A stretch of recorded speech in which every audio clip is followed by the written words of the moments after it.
Ассалаумағалейкум құрметті қазақстандықтар, ассалаумағалейкум құрметті шымкенттер. Мінекей мен өзім ауылым Тельмандамын. Қараңыздар. Қазір осы жерде біздің топ жұмыс істеп жатыр. Петиция. Суды, канализацияны мемлекет меншігіне өткізу керек деген петициямыз министрліктен қабылданды, жариялауға салынды. Жұмыс жүріп жатыр.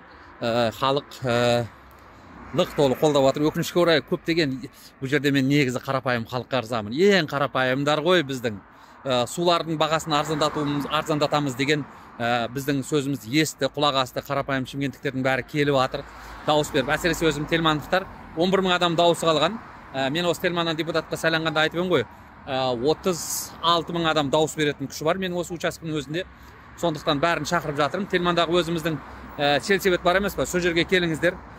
Біздің команда 6-7 адам отыр, компьютермен жаңағы ЕЦП кілтті жоқтарға кілт ашып беріп, сөйтіп жаңағы дауыс беріп жатыр, петицияға қол қойып жатыр. Рахмет айналайын тельмандықтарым.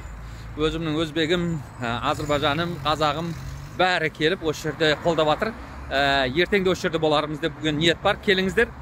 Қай жерде сіздер үлгермей жатқан болсаңыздар, мен сол жерге барамын. Өзіміздің компьютерлерді апарып, көмектесіп, кілттеріңізді ашып, қолдарыңызды қойдырып, сосын кілттеріңізді қайтадан өздеріңізге қайтарып беріп, сөйтіп дауыс беру қарқынды жұмыс істеп жатыр. Рахмет сіздерге қазақстандықтар. Міне петицияны нағыз халық қолдаса осындай болады. 11 мың адамдай қалды. Ұрып тастайық, давайте тез-тез. Бұл одан кейін тағы да айтпақшы болғаным, жаңа e-petition сайтында біздің петициямыз жалғыз-ақ қазақша петиция екен. Ішінде бір-екі Наташа, Ольга деген бірдеңелер ұятсыздар айтыпты. Ой, я ничего не понимаю, орысша болмағаннан кейін қол қоймай. Қоймасаң қоймай-ақ қой. Бұл бір шетінен ұят, бүкіл Қазақстандағы барлық петиция тек қана орысша өткен бе, не білетің?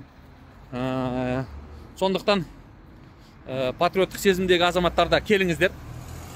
Суды өзімізге қайтаруымыз керек. Сөйтіп судың бағасын арзандатуымыз керек. Сіздермен болған Бақытжан Көпбаев, тельмандықтар, сіздерге ырзамын. Сіздер барда не қам бар?